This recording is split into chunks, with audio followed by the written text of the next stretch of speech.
Hey people. So I told you guys that I was going to get on here at 9 o'clock. I really need to get in the shower, but since my child is asleep, I decided to go ahead and get this little show on the road. I won't be on here long, but I really wasn't going to do the video. My son's father kind of killed the mood for me. But if you don't know who I am, I'm Empress. I am the woman of a million brands, right? And so I really just wanted to get on here and tell you guys at least 3 lessons that I've learned being a single mother, or just being a mother in general. So I have a 2-year-old, and I'll give you a little backstory about me and my son. So I found out I was pregnant with Zion in November of 2014. I went into labor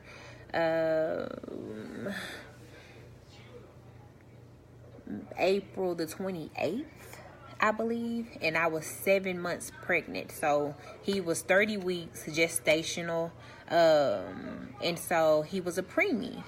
And during that time, I didn't know what was going on. He was my second pregnancy, but my first child.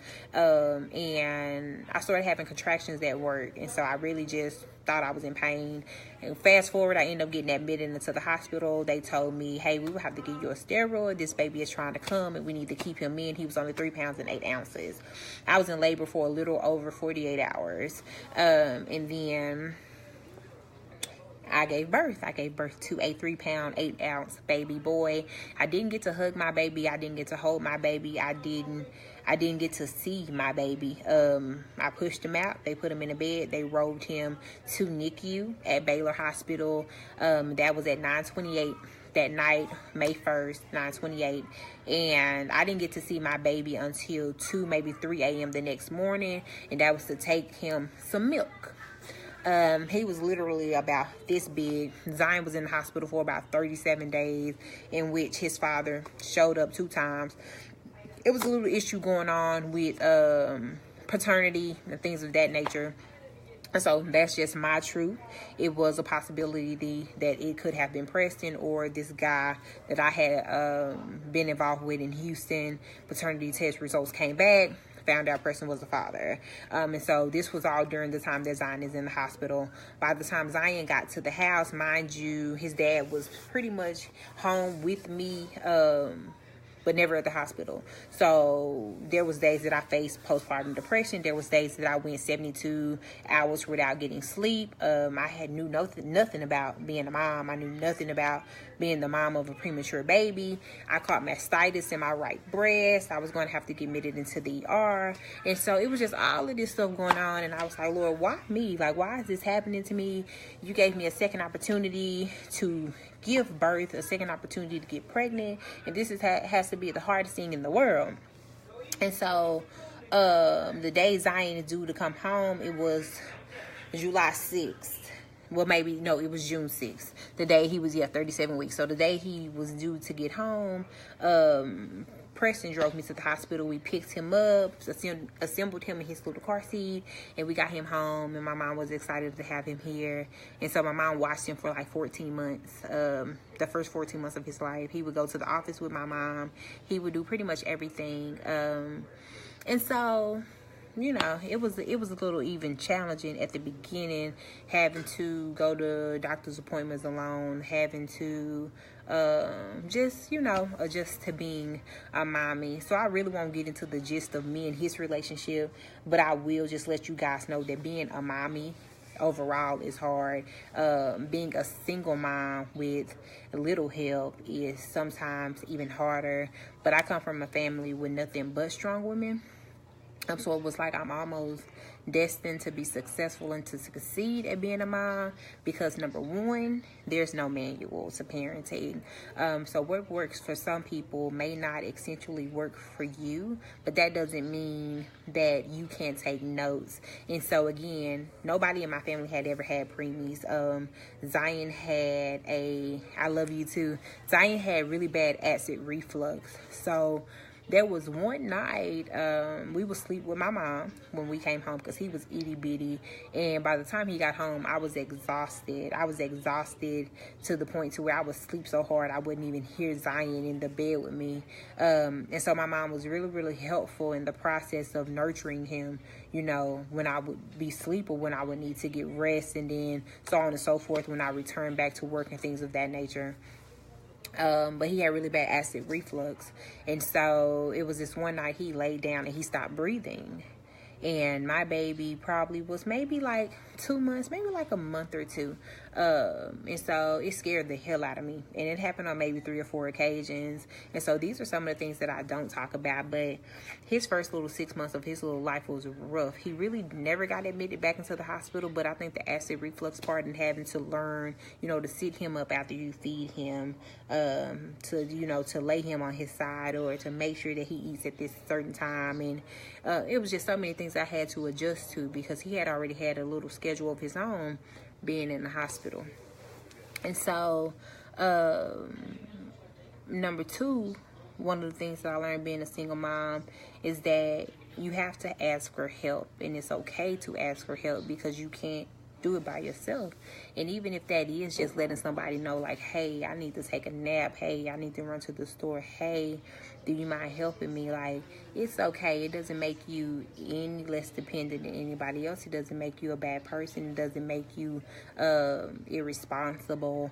Sometimes we all need help, and it's truly okay, because I honestly don't know what I would have done had I not had a mom who was like, you look tired, give me my baby, you know, we're not going to do daycare right now, I'll watch him, we're not going to do this, we're not going to do that. And so I know it's a lot of stuff going around and a lot of different stories about how life unfolded for Zion, but I promise you, if somebody was doing whatever it was that they needed to be doing for their child, I would not ever in my life make them out to be somebody that they were not. I speak nothing but facts. I'm not here to bash anybody.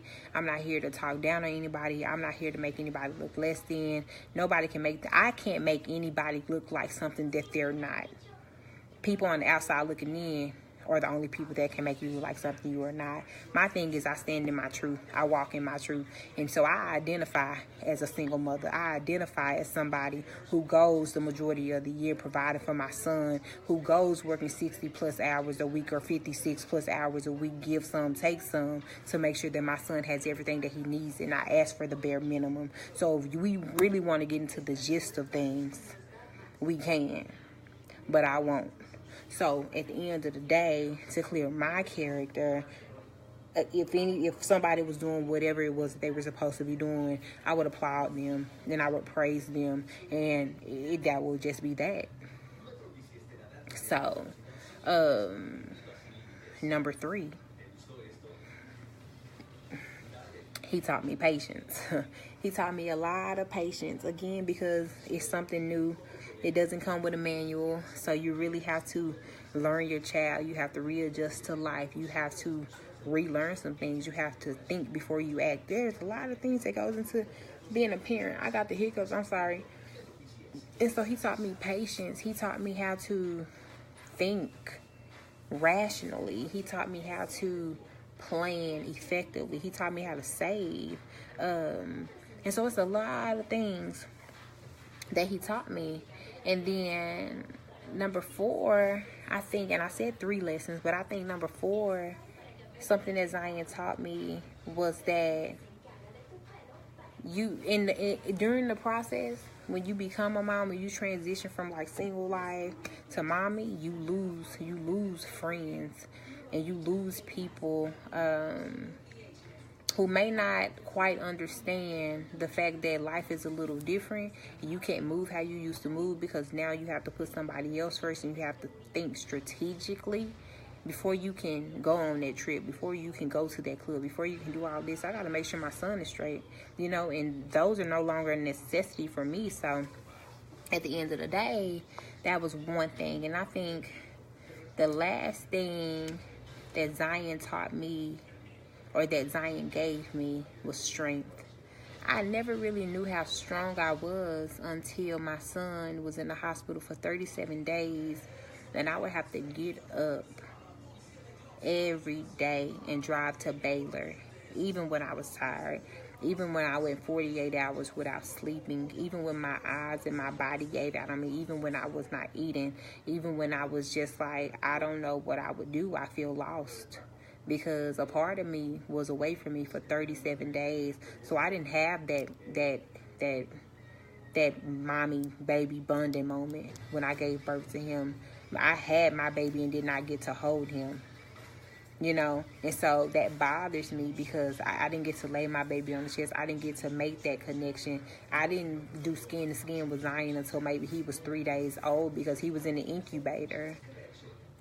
And so I remember going in there asking the lady, you know, can I touch him? Like, can I reach in there? Can I touch him? And she was like, yeah, we encourage you to touch him. You know, you're his mommy and you will help him get out of here faster by skin to skin with him. So I learned so much.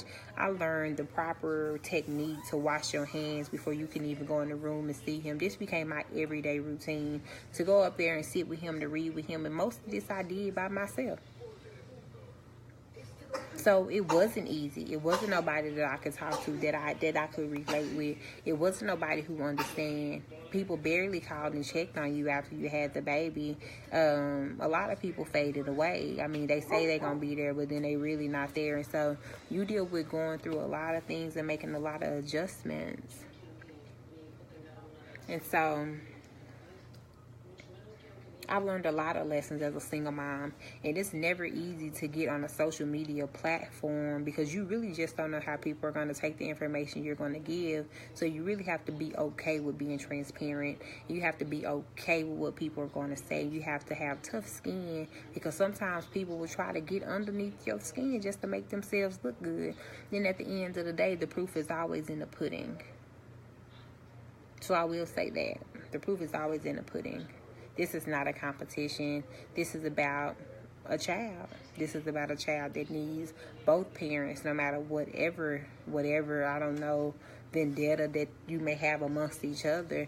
At the end of the day, I made a choice. I made a choice to be a mom, and I blame myself. Well, I really don't blame myself. I hold myself accountable for putting myself into a situation or a position to even be a single mother, even though you never know the outcome of a lot of things. I knew at the time that the person that I was involved with was not up to par being a father to the children he already had. However, I made a selfish decision to continue to be involved, not planning a baby, not attempting to make a baby or anything like that, but ultimately knowing what sex brings and what being sexually active with somebody brings. And it just so happened to give me a son, and this is a son that I never thought I could have, being somebody that had just had an abortion 11 years prior. And so it was a lot of stuff that played into the decision. So I had already knew that I was going to keep him. That wasn't an option. So, you know, I knew that I was going to keep my son.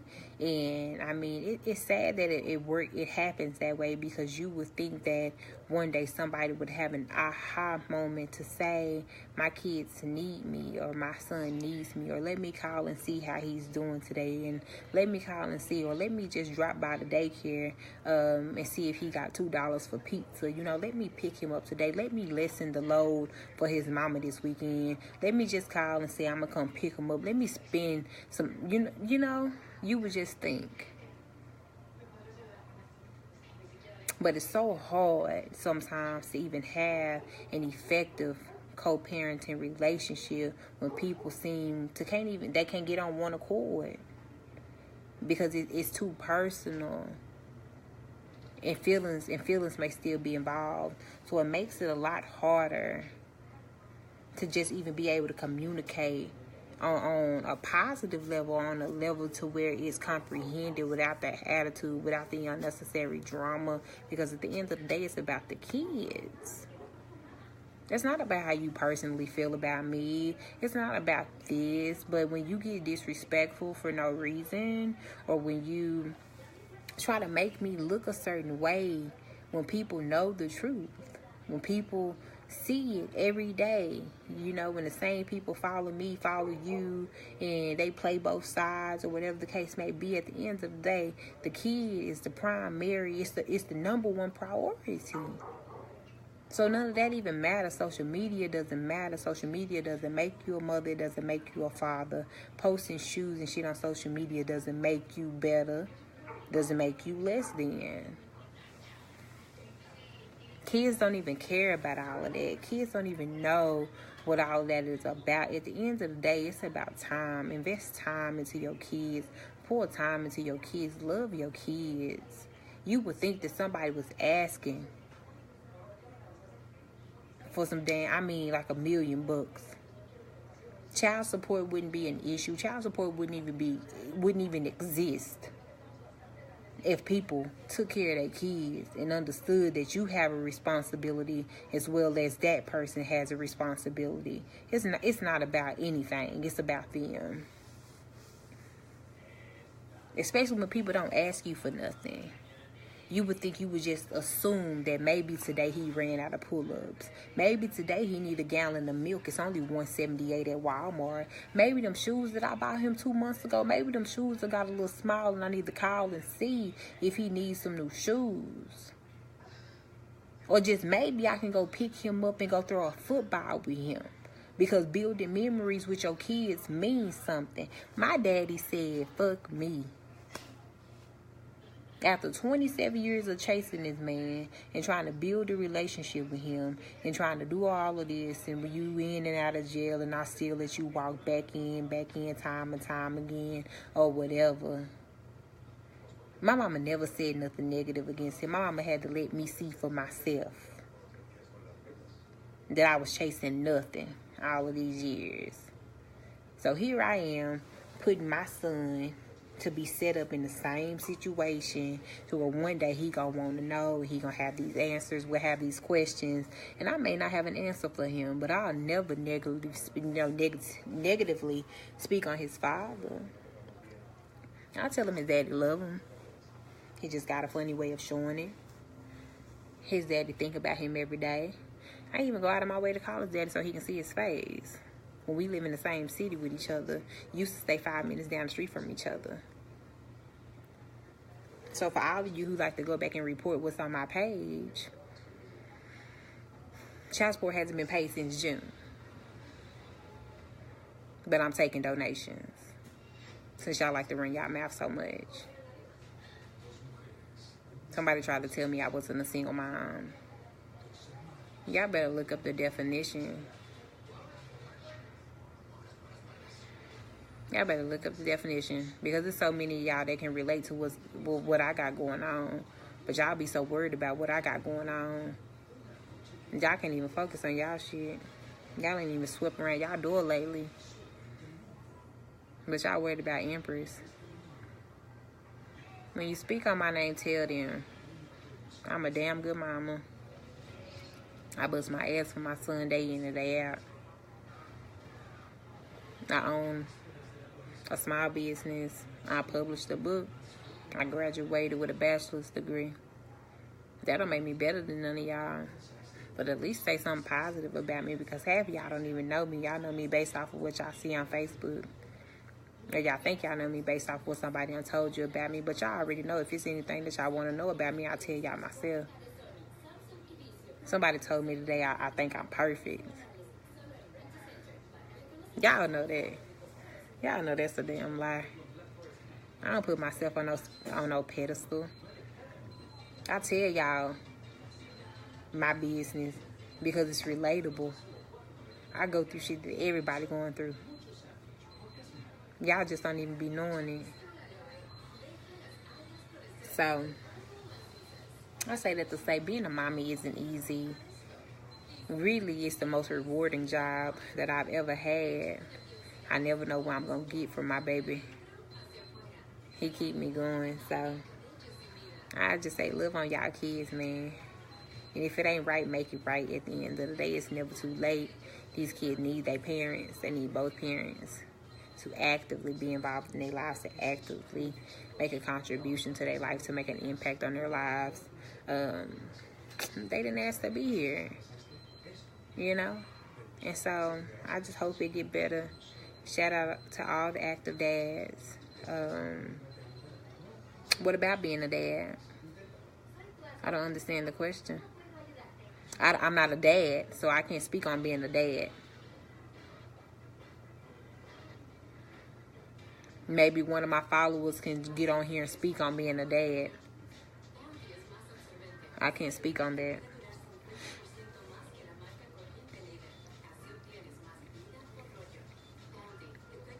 So feel free to join.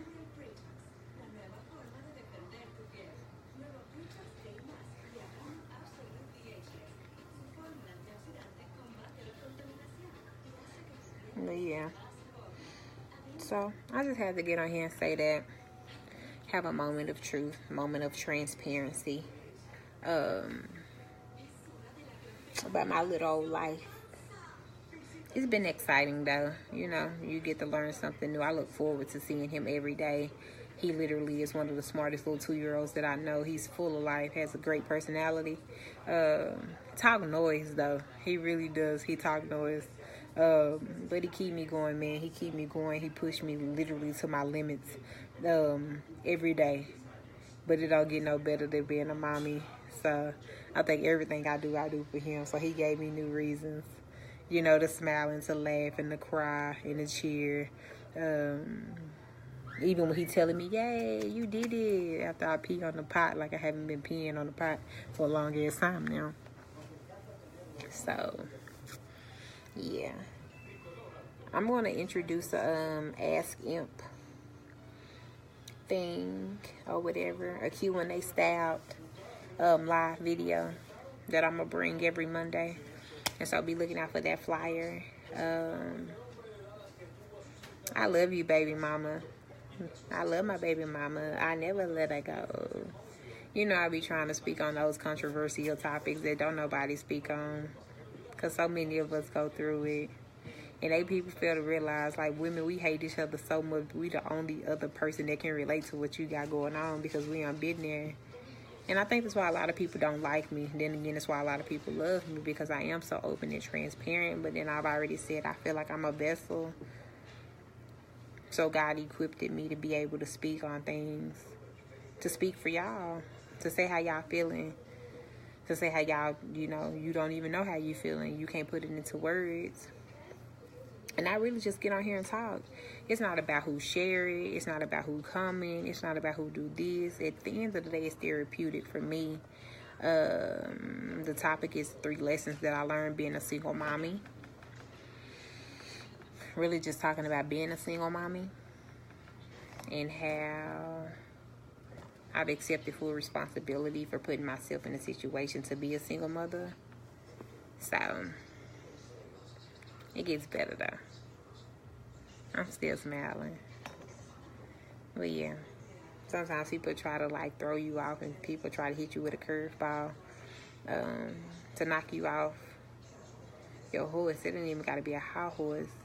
They just they want to create a detour. They don't want you to get to where they know you can go. Like, some people fear your potential.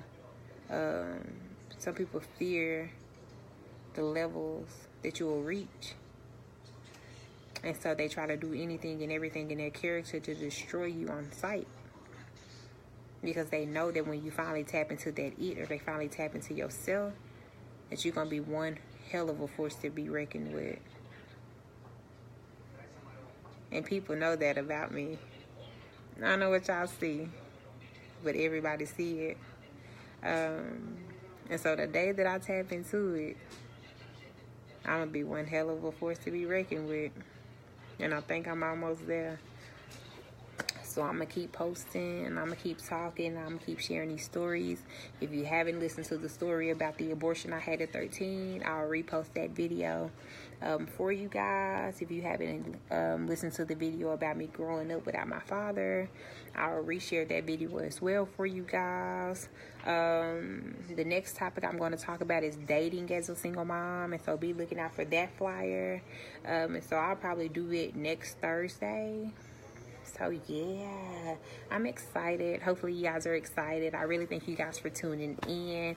If you don't know who I am, I'm the Empress H, and this was, you can see my tattoo, and this was the 3 lessons I learned being a single mommy. Thank you. Share this video out with your friends. Follow me on Snapchat at empressu.wood. That's EMPRESS, the letter U, the number 4, WHAT, just in case you don't follow me on Snapchat. I'm always on there clowning. Yeah. Thank you guys for tuning in. Catch me next Thursday.